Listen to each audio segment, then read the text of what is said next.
everyone, and welcome to Fan vs. Fan, talking about Season 5 of Game of Thrones, Episode 1. I'm Elena Lowe. I'm Peter Counter.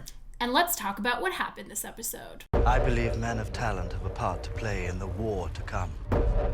The Seven Kingdoms need someone strong.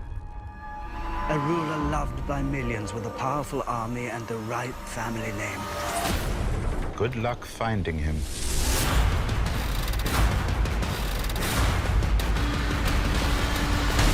Who said anything about him?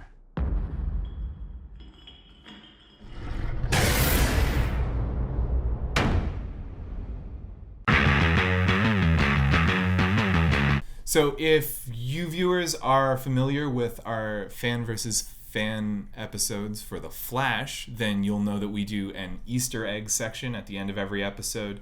For Game of Thrones, we're going to be doing Dragon Eggs, which equates to callbacks and references to earlier episodes because it's super dense. And there's so many white guys. So the first one that I wanted to point out was Lancel, who was I was like, who's that handsome man wearing rags? That is Cersei's cousin that she sexed just a few seasons ago when Jaime was off to war, and she was like, well, I really want to bang someone, but I really needed to keep it in the family.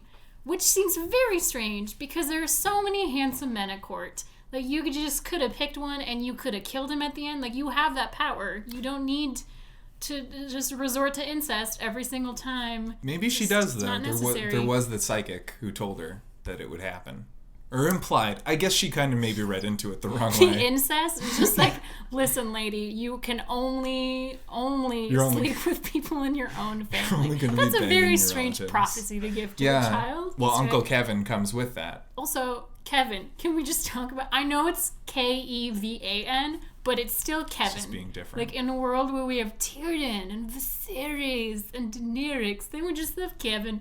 Like, it might as well just be Ross. It's just a ridiculous name and how simple it is. Careful viewers will remember Uncle Kevin from Season 2, Episode 8. He is Tywin's brother, and we're expecting to see a lot more of him now that the greatest generation of Lannisters is winnowing down. We're expecting that because why would they introduce a character if they're not going to spend time on him? So we're watching you, Game of Thrones. Okay, so another callback was a deep callback to the very first episode. Illyrio's mansion from... Who the hell is Illyrio, Peter? He is Varys' friend from Pentos, and he and Tyrion spend their time there arguing over how drunk one of them should get. This place was where Dany and Viserys were the very first episode that they appeared. So he was the guy that was actually protecting them and keeping them safe. Mm-hmm. So that's that guy's mansion. So Peter, what were your pros this episode? Generally, everything that was happening at the Wall, I feel like we're living in a post Battle of the Wall Westeros right now, and it was an absolutely amazing way to kick off the Season 5 was the burning to death and then rescue of a character. It was rescue. Yeah. I mean, rescue from a painful death with a bow and arrow. Wait a minute. Yeah, no, that was I watched good. a different show. That was really nice. It was just like this moment of strength, and it was great to see Jon do that, knowing that he's now so confident that he doesn't have to worry about what Stannis is going to do. He was just like, boom. And I also really enjoyed Jon's banter with Melisandre, or Scarlet Witch Crazy Bitch, as I like to refer to her as, trademarked. I really liked his little banter with her about like, hey, why are you wearing a J-Lo style low-cut gown? And I love that she was just like, I just have an internal heating system. Yeah.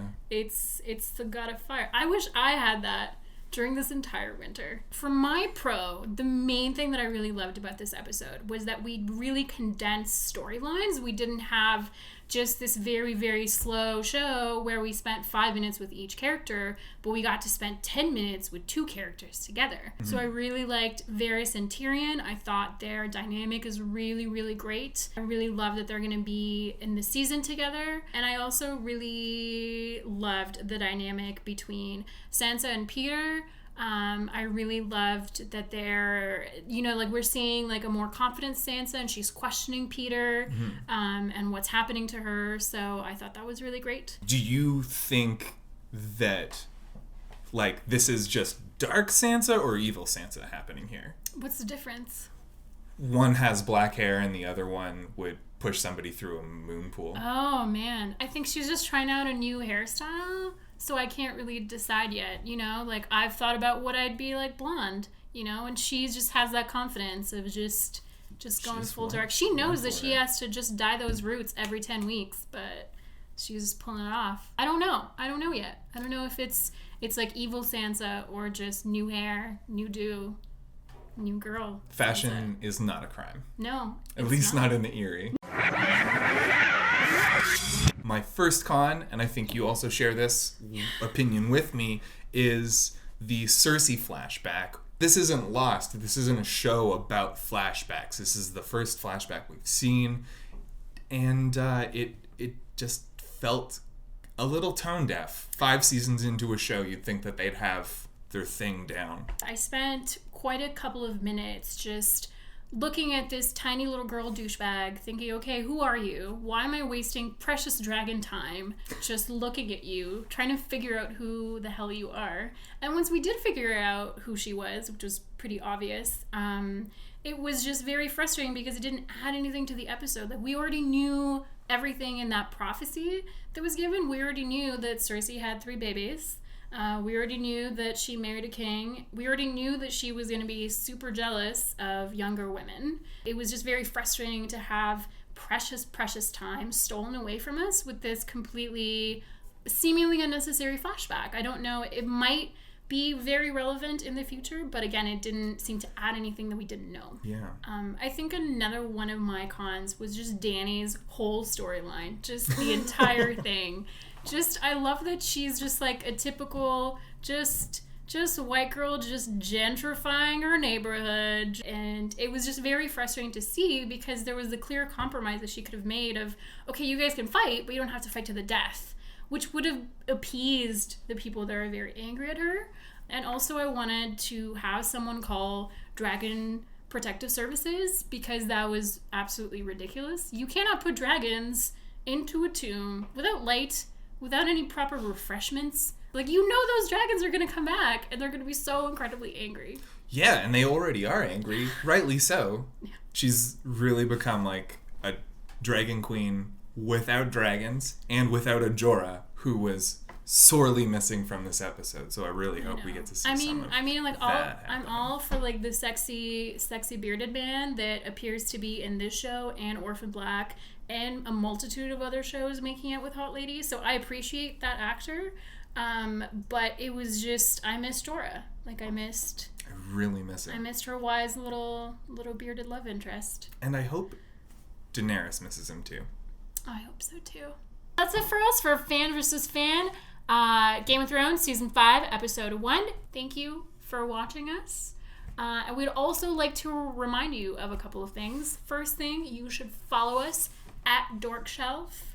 And click here to subscribe to our YouTube channel. If you want to tweet at us next week for Game of Thrones, we will be reading some of your tweets on the next show. And if you want to comment, we read them all. Please comment right below the video. Okay, cool. Thanks, guys. Kicked him out.